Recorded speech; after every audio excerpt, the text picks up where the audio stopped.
Bienvenue sur Africa 24 dans cette nouvelle édition du QG News. Voici les titres de l'actualité. George Weah élu à une très large majorité à la présidentielle libérienne face à Joseph Boakai. Il est le premier président issu de la population autochtone. Quels sont les grands défis auxquels il s'apprête à faire face? Le décryptage à suivre dès le début de ce journal. Une crise de leadership secoue de nouveau l'UDPS, principal parti d'opposition en République démocratique du Congo, des dissensions qui pourraient fragiliser davantage le parti à un an des élections générales.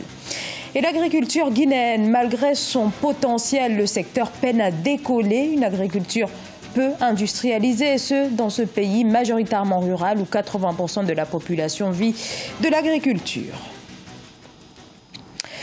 George Weah, 25e président du Libéria, il a été élu avec 61,5% des suffrages face au vice-président sortant Joseph Boakai. George Weah qui s'est fait élire avec le soutien très large des quartiers populaires dont il est lui-même issu. Un électorat qui a voulu la rupture, une rupture dans la politique économique et sociale sur laquelle le nouveau président est très attendu. Idlet Mirabel Bissou. Une nouvelle page de l'histoire politique s'est ouverte avec l'élection à la présidence du Libéria de l'ancien footballeur George Weah le 28 décembre 2017. Il devient ainsi le 25e président du pays. Face à l'homme, des défis majeurs à relever, notamment sur le plan sécuritaire et économique.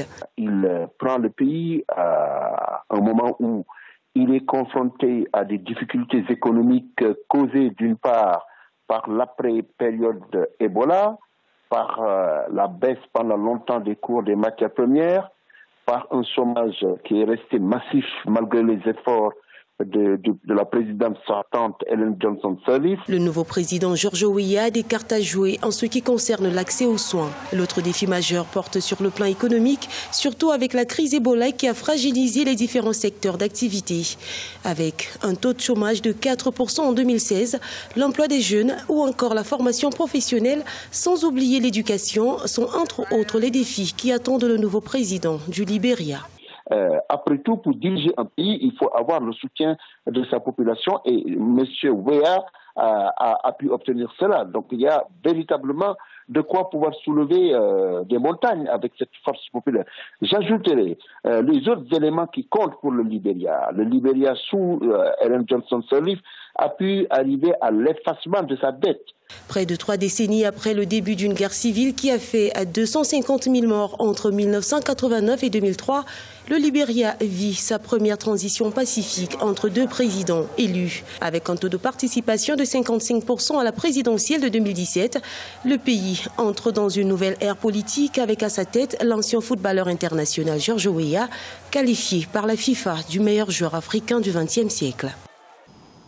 Et rien ne va plus au sein de l'UDPS. Deux branches se font face pour le contrôle du parti. D'un côté, l'aile du Premier ministre Bruno Tshibala et de l'autre celle de Félix Tshisekedi. Alors que la crise politique agite plus que jamais la République démocratique du Congo, il s'agit là d'un nouveau front qui s'ouvre au sein de ce principal parti d'opposition. Reportage Jacques Amboka. En République démocratique du Congo, deux camps se disputent le contrôle de l'Union pour la démocratie et le progrès social, UDPS, parti d'Étienne Tshisekedi. Le camp de Bruno Tshibala s'affronte à celui de Félix Tshisekedi, secrétaire général adjoint du parti.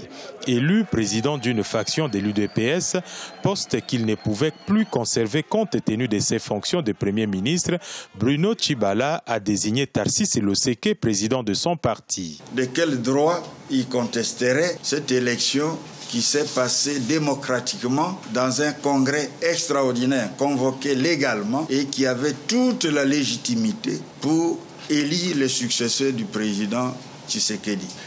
Dans un parti comme l'UDPS, qui a vu de nombreux combattants tomber sur les champs de combat, comme on dit, ne peut en aucune façon accepter que cette succession se fasse de manière dynastique.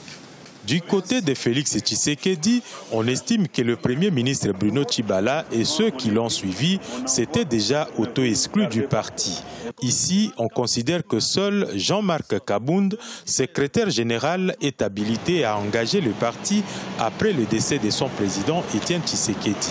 C'est que ce n'est pas la première fois qu'un que des dissidents sortent de la ligne de l'UDPS pour faire croire au monde qu'il en a créé une autre. Aujourd'hui, il n'en existe que deux, UDPS Kibasa et UDPS Tshisekedi.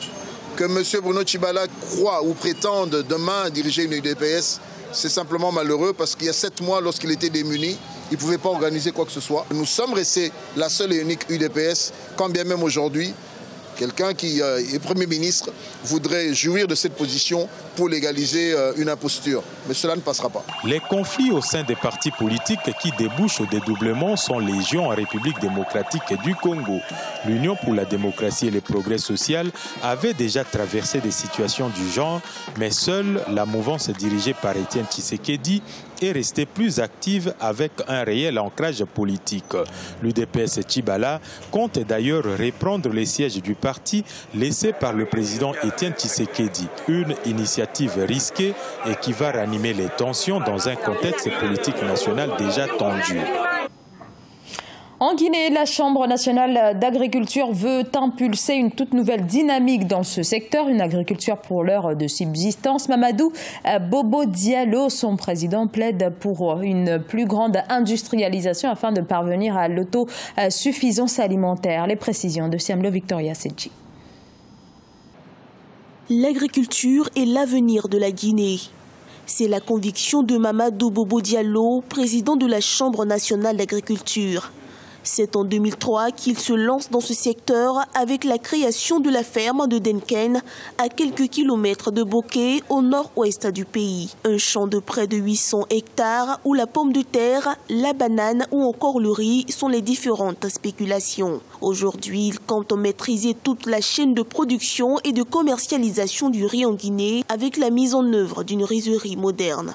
Mon projet personnel, quand même, après l'installation de cette rizerie, c'est de collecter toute la production de la Basse-Côte. Je sais que je serai obligé d'aller un peu au-delà parce qu'elle a une capacité énorme.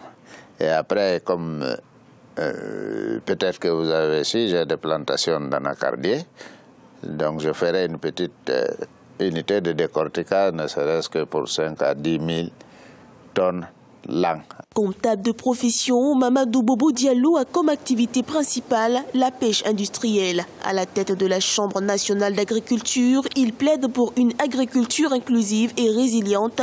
D'ailleurs, son plaidoyer a permis jusqu'ici de mobiliser des moyens conséquents pour stimuler le secteur. Et pour les jeunes Guinéens qui veulent tenter l'immigration, ce natif de Denken a un conseil pour eux. C'est de dire que ce n'est pas la peine de se fatiguer. Il n'a qu'à se lancer vers l'agriculture, que ce soit l'anacardier à moins de travail.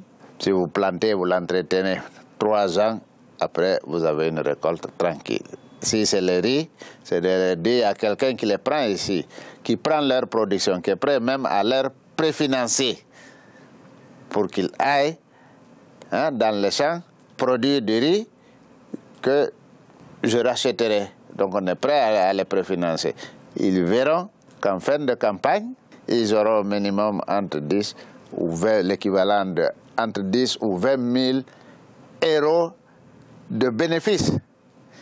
Et ça, vous imaginez, c'est à peu près avoir un salaire de 1 000 ou 2 000 euros en Europe et consommer. Avec une assemblée consulaire de 305 membres élus ainsi qu'un bureau exécutif composé de 17 membres, la Chambre nationale d'agriculture s'est imposée comme un instrument de vulgarisation de l'agriculture autonome. Avec plus de 20 ans d'expertise, car créée en 1995, elle bénéficie aujourd'hui du prix ECA, projet de renforcement de l'interface entre les États et les chambres d'agriculture en Afrique de l'Ouest. D'une durée de 4 ans, il est financé par la Fondation pour le renforcement des capacités en Afrique à près de 2 millions de dollars. La Biennale artistique et culturelle se tient jusqu'au 31 décembre à Bamako. La manifestation met en compétition les différentes régions du Mali dans des disciplines comme la musique, la danse ou encore le théâtre. Et après 7 ans d'absence, beaucoup d'effervescence pour le grand retour de cet événement qui sert à magnifier les cultures. Reportage de notre correspondant sur place, Mokhtar Bari. Du 24 au 31 décembre 2017 se tient à Bamako, au Mali, la Biennale artistique et culturelle, autrefois appelée Semaine de la jeunesse, créée en 1962. Cette compétition met aux prises les différentes régions du Mali sur les disciplines comme la musique, la danse, le théâtre et le chant. Après 7 ans d'absence, la thématique de la paix a été retenue. C'est une très bonne chose parce que ça crée le brassage, ça crée la cohésion entre nous.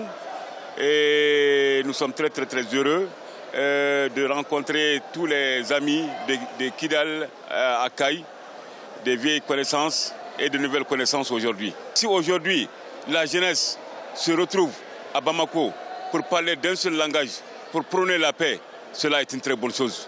Pépinière de talent, l'événement sert à magnifier les cultures des différentes populations du pays. Pendant une semaine, 700 jeunes venus des 10 régions du Mali se mesurent au Palais de la Culture Amadou Hampâté-Bâ de Bamako. J'ai la certitude et la conviction qu'à travers ces prestations culturelles, c'est un créneau je dis bien, qui peut faire en sorte que la paix revienne dans notre pays. Tous les ans, si on a les moyens, tous les 6 mois, la paix reviendra d'elle-même sans aucun accord autour de la table. Les armes vont se taire à travers ces prestations culturelles.